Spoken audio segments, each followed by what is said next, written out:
Oi gente, tudo bem? Meu nome é Camille, sou editora-chefe da revista Alusão, do projeto de português do professor Celso. E hoje eu estou aqui com as minhas colegas repórteres Ellen Caroline e Graziele Vitória para uma entrevista com a pedagoga Sandra. Primeiramente, bom dia, pedagoga Sandra. Então, eu sou Graziele Vitória, uma das jornalistas da revista Alusão. Primeiramente, meninas, bom dia. Eu quero agradecer por vocês terem me escolhido para fazer parte do trabalho de vocês.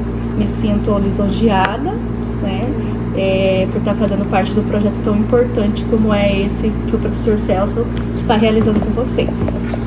A gente vai começar com as perguntas básicas. Quando começou a trabalhar na rede estadual de ensino e há quanto tempo atua aqui no Almiro? Eu comecei na rede estadual no ano de 2009. Foi no município de Laranjeiras do Sul, onde eu morava. Eu trabalhei 4 anos com educação escolar indígena. Foi um projeto muito bacana. E após 4 anos eu vim para Foz, prestei o concurso aqui já e entrei já como concursada no ano de 2015, né? No Almiro Sartori eu vou completar 4 anos agora, desde 2019. Isso, desde 2019 eu vou completar 4 anos agora. Então, no total, são 13 anos de estado, de trabalho na educação escolar estadual. Quando você começou a ter interesse por ser pedagoga, essa foi a sua primeira formação? Então, uma história assim, até não houve propriamente um interesse para fazer a licenciatura em pedagogia.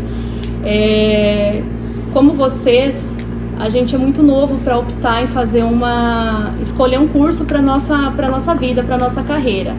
O que aconteceu? Em Laranjeiras do Sul é uma cidade assim pequena, tinha campus de faculdades de Guarapuava e Cascavel, mas eu não sabia exatamente o que eu pretendia fazer. Eu tinha 17 anos, não sabia exatamente. Naquele momento, por alguns fatores, eu não poderia sair de Laranjeiras. Eu gostaria de começar a trabalhar, então o curso que mais ou menos eu almejava era integral, dia todo, e naquele momento eu entendi que não seria possível, porque até por uma questão financeira eu acreditava que meus pais não iriam conseguir me manter numa outra cidade. Então foi assim, sem escolha. Eu fiz inscrição, eu não sabia nem o que um pedagogo fazia, para falar a verdade. Então eu passei já no primeiro vestibular de uma universidade pública, que é a Unicentro, e isso é muito valioso para mim. Estudar numa universidade pública para mim sempre foi de grande importância. Ali já foi de certa forma uma conquista grande para mim. No entanto, como eu mencionei anteriormente, eu nem sabia qual era a função, o papel de um pedagogo. Então eu terminei a faculdade, fiquei 2 anos fora da área de educação, fiz 2 especializações, e quando eu entrei já fui direto para a educação escolar indígena. E esse período que eu fiquei na educação escolar indígena foi assim, de um aprendizado imensurável, porque além de eu aprender, estar inserida no meio da educação, eu tive contato com uma outra cultura totalmente diferente da nossa, né? E eu fui aprendendo a função do pedagogo e tomando gosto pela área, né? Fui me encontrando na área. E hoje estou aqui já com quase 13 anos de educação. É bastante tempo, né? Realmente. Sobre a sua atuação no Almiro Sartori, qual a maior dificuldade?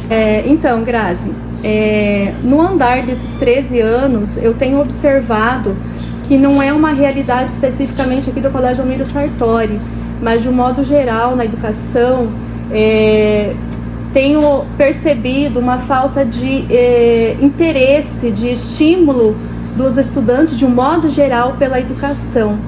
Então são vários fatores que eu posso atribuir a isso, né?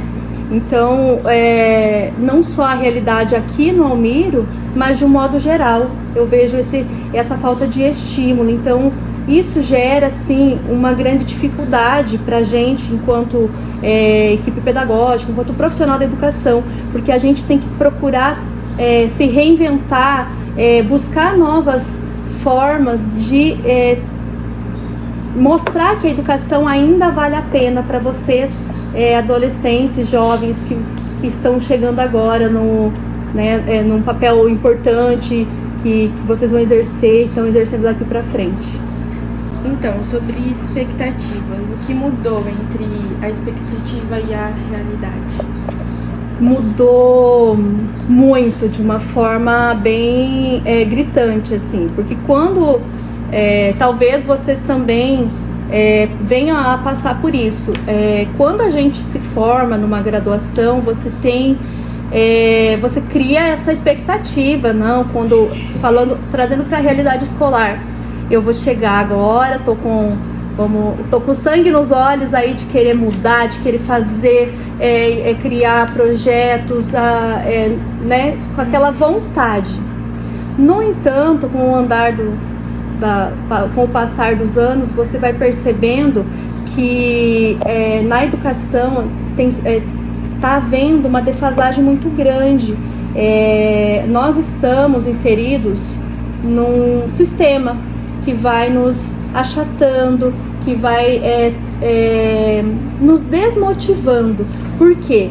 Porque a nossa educação, falando especificamente da educação aqui do Paraná, ela é muito baseada em números, em índices. Então não importa realmente o que está acontecendo aqui, o que importa é números que nós que estamos aqui no chão da escola sabemos que muitas vezes são fictícios, né?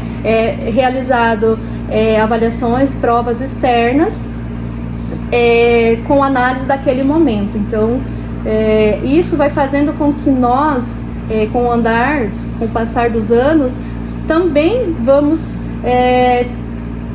desenvolvendo essa falta né, acaba desanimando, né? Porque a gente vê que a gente tem vontade, a gente quer mudar, mas estamos, como eu falei antes, achatados e temos que nos inclinar para um sistema.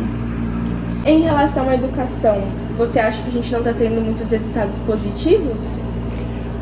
Assim, até é importante essa pergunta, Grazi, porque quando eu falo de números, né, eu não quis dizer que o Colégio Amílio Sartori ele não está tendo resultados exitosos, muito pelo contrário.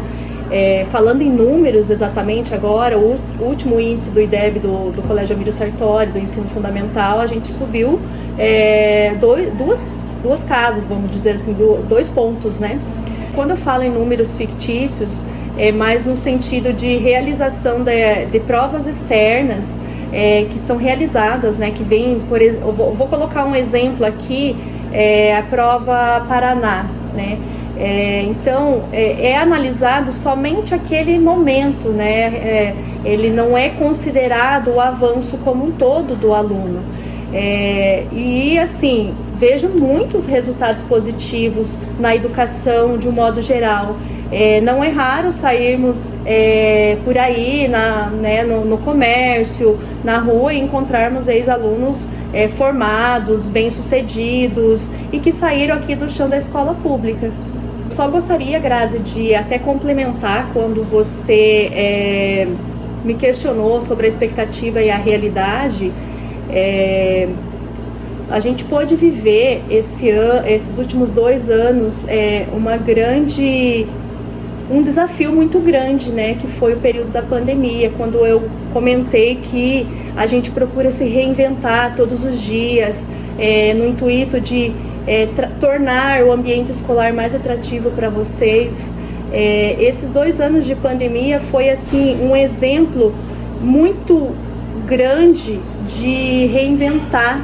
A gente foi uma mudança abrupta, que a gente saiu um dia da sala de aula para ficar 2 anos estudando de maneira remota, de forma online. Então acho que aí foi a maior prova e o maior desafio que tivemos, né, na educação, e a gente conseguiu diante de inúmeras dificuldades, a gente ainda conseguiu realizar um trabalho. Bom, primeiramente, meus cumprimentos aos espectadores que estão no outro lado assistindo a nossa entrevista com a supervisora Sandra. E bom dia, né, supervisora Sandra? Agora eu vou fazer um pouquinho das minhas perguntas, né? Primeiramente, né, qual tarefa você considera a sua conquista mais significativa na sua carreira até agora? Ellen, eu penso assim que não há uma tarefa ou um projeto ou um ato ou fato isolado. Eu gosto muito, eu acredito que até vocês já perceberam, eu gosto muito desse contato com vocês, eu gosto de estar perto de vocês, de saber o que passa com vocês. Muitas vezes a gente transcende o nosso papel só de pedagogo, a gente está ali tentando resolver problemas externos né, que fogem aos muros da escola. A gente de certa forma acaba sendo até um pouco psicólogo, enfim, a gente desenvolve inúmeras tarefas que vão além do nosso papel. Então eu acho assim que não tem um fato que me marcou mais, mas num todo, assim, o que eu gosto muito é uma conquista, é ser bem aceito por vocês, pelos alunos, né? E como eu falei anteriormente, uma grande conquista foi nós termos passado por 2 anos de pandemia, Com certeza. E distante uns dos outros, e nós aqui da escola, eu, né, como parte da equipe pedagógica, a gente estava aqui diariamente fazendo contato com vocês, seja por WhatsApp, seja por telefone. Se a gente encontrava vocês, alguns alunos que vinham até a escola para buscar materiais, a gente tentando resgatar o ânimo, insistentemente procurando fazer com que vocês não desistissem, que se mantessem firmes, porque era um momento muito delicado e a gente estava nos mantendo. Conflito, né? Exatamente, a gente mantinha essa relação no intuito de professores, profissionais da educação tentando manter vocês. E vocês nos mantinham, porque a nossa preocupação era vocês. Supervisora Sandra, essa questão que você falou desse afeto, né, entre os professores e os alunos, acho que foi fundamental nessa época de crise que a gente teve, né? Não só a gente, como o mundo inteiro estava em conflito, todo mundo ficava em casa, a gente estava muito agoniado, né? Porque realmente foi uma rotina que mudou do dia para a noite. A gente achava que ia voltar em questão de 2 semanas para o colégio e se estendeu por 2 anos, né? Mudou muita coisa. Sem dúvidas, Ellen. A questão desses 2 anos, assim, foi gritante, né? Entre você estar separado, professores, funcionários. Aqui, a gente chegava aqui no colégio, era aquele silêncio, era um silêncio gritante, né? Então, era muito ruim a gente chegar aqui e não encontrar vocês. Então, de uma forma geral, os profissionais, os professores que estão aqui há muitos anos, que conhecem vocês desde os 6º anos, cria-se um vínculo realmente de familiarização, de afeto, e a gente acaba tratando vocês muitas vezes assim até como próprios filhos. A gente dá o puxão de orelha, mas é aquele puxão de orelha sempre pensando no bem de vocês. E se não houvesse esse afeto nesse período, né, essa busca, né, que a gente fez por vocês, foi a coisa mais gostosa que teve, que foi no mês de setembro, final de setembro, outubro de 2021, foi quando a gente começou a trazer alguns alunos fazendo rodízio nas salas. Foi assim, a gente voltou a sorrir, né? Foi muito gratificante recebê-los aqui novamente. Com certeza. Agora, fugindo um pouco, né, da rotina do colégio, do assunto da pandemia, dos ensinos, a gente vai falar um pouquinho agora sobre essa onda política que está ocorrendo agora no momento. Você acha que os jovens têm alguma importância na política e nos movimentos sociais? Se sim, quais? Ellen, eu acredito assim que não tem como um ser humano não ser politizado, né? A não ser que ele seja um eremita que vive distante de todo e qualquer vínculo social, né? A gente precisa sim da política, a gente precisa sim ser politizados. É de total importância vocês, jovens, adolescentes, que estão vindo por aí, que nos representarão, que estão com toda a sede de mudança, de querer o bem, vocês precisam sim estar inseridos no mundo político. Mas tem que ter muito cuidado essa questão da política, porque hoje a nossa política está muito... falando agora, nesse momento atual que a gente vive de uma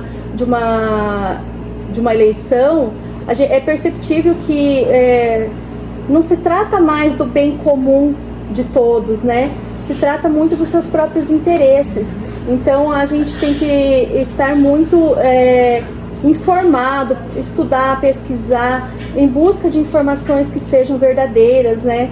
Porque a mídia, ela tem os dois lados, né?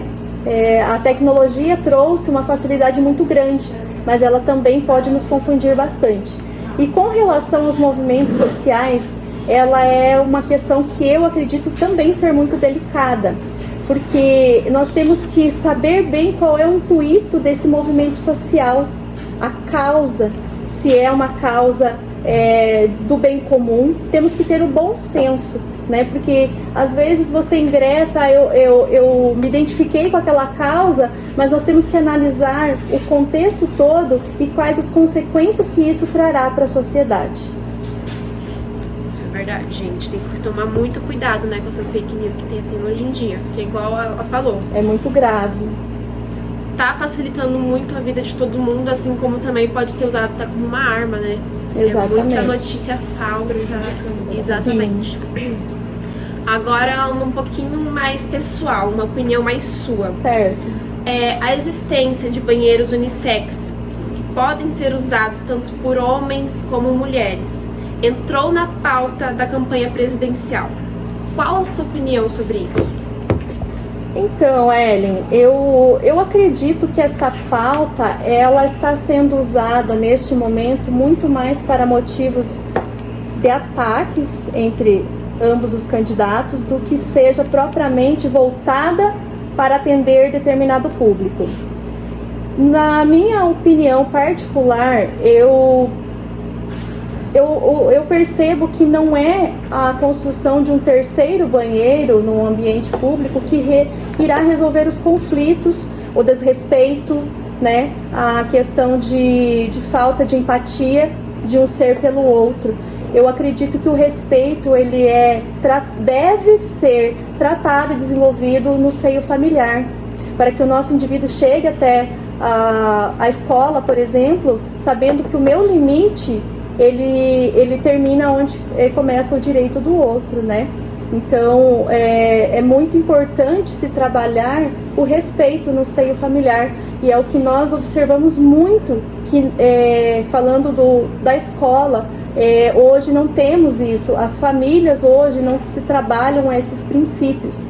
Então, não que eu não seja a favor dessa causa, mas eu penso que somente uma construção de um terceiro banheiro não iria resolver essa questão do respeito, né? Essa é a minha opinião. Concordo plenamente, né? Mas também é uma opinião minha, concordo Sim. com a sua opinião, até porque eu acho que antes do indivíduo querer se aproximar ou chegar a conviver em sociedade, igual você falou, tem que ser o ensino de casa, né? Tem que ser ensinado em casa, porque nada adianta ter um terceiro banheiro, as pessoas tentar ter essa igualdade se a pessoa em si não é ensinada em casa, né? Não adianta praticamente nada. Tem que se praticar em casa para depois você poder praticar em sociedade. Então, assim, na minha opinião, eu acredito que houve historicamente uma inversão aí de valores, onde que a educação escolar, ela deixou de ser só educação escolar e a gente está assumindo o papel também familiar, né? As famílias estão mandando os seus filhos por inúmeros fatores, mas principalmente pela família não estar tão presente né, no seio familiar e trabalhar essa questão do respeito. Então a escola acaba recebendo essas crianças sem nenhum limite, né? Então, como a gente mencionou antes, não adianta criar uma outra opção de banheiro, sendo que eu vou receber indivíduos que não têm essa formação familiar. Exatamente. Obrigada novamente, né, pelo tempo e pela paciência, que só quem viu os bastidores viu a dificuldade de fazer a entrevista, mas muito obrigada. Então, exatamente, eu quero agradecer do fundo do coração pelo tempo, pela paciência, pelas respostas argumentativas que a gente adorou escutar. Eu tenho certeza que esse vídeo vai ajudar também bastante as pessoas em casa, pelas informações, por conhecer mais a nossa pedagoga do nosso colégio. Muito obrigada por ajudar a gente a concluir essa etapa do nosso projeto, da nossa revista Alusão. E muito obrigada. Eu que agradeço, meninas. Como eu falei no começo, me senti honrada em ser escolhida por vocês.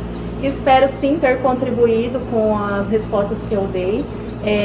Vale aqui deixar claro que isso respostas que partiram de uma opinião própria, né? Exatamente. E que eu estou disponível para sempre poder ajudar vocês. Todos nós agradecemos. Pedagoga favorita! Peraí, eu vou ficar parada.